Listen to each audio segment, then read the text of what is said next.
All right. Yep. So what brought you to CPH Docs? It's actually my first time here in person. I attended some of the sessions online during the pandemic, and I have been hearing from different producers and filmmakers that I know that, the festival's cool and it's also advancing in a good way that's becoming more international. And I have a project that I'm with Eurodoc this year, in Eurodoc's cohort this year, called Burning Queens, that I aim to pitch here next year. So I came to kind of study the forum, more or less. And what have you learned by studying it?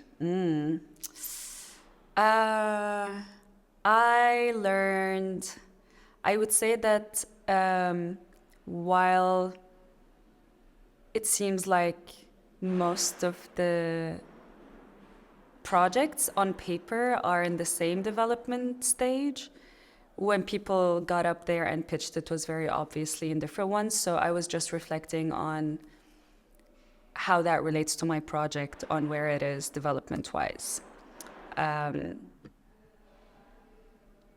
And I had ideas of how to train my director as well, on how to speak on stage. Just took a note of everything that did not go great, So you're producing, you're not directing. I'm producing, that's correct. I'm a Okay. producer. So have you sought funding yet? For this specific project, not yet.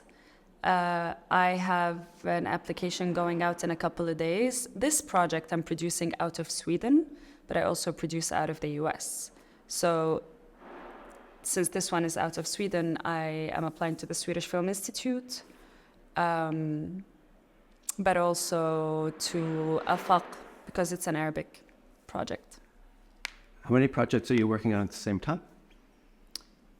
3 features and 3 shorts. That's all?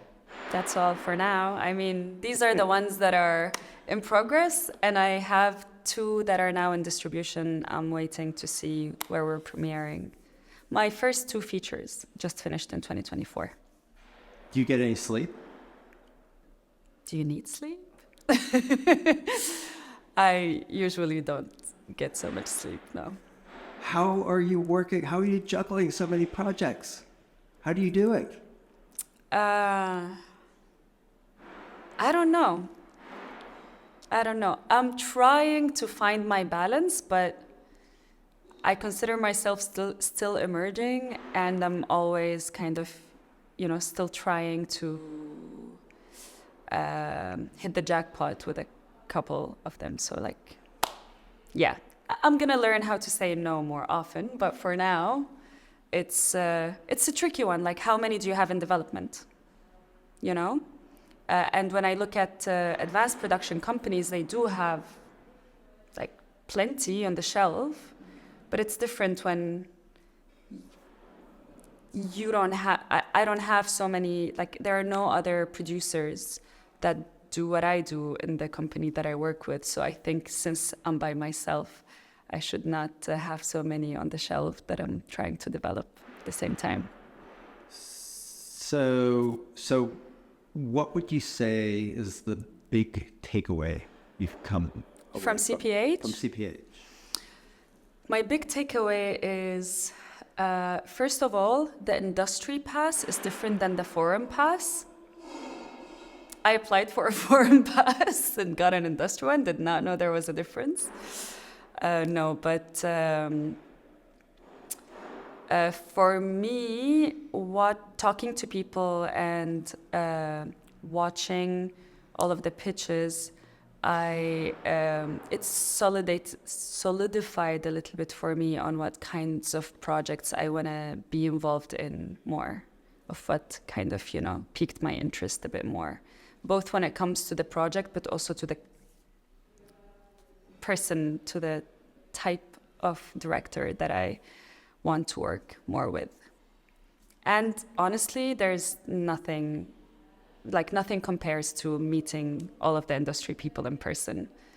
I know a lot of them from emails or from other festivals, and every time I meet, even though it's the same people, every time I meet them again, it develops the relationship a bit. And that I think is underrated of how much that can affect your career. Well, you know what? We're done. We're done? Amazing. That's it. I could go on talking, but our viewers have very limited attention spans. So. Exactly. That's why our professions are in danger. But that's for another day. That's for another day. Let's have a drink. All right. All right. High five.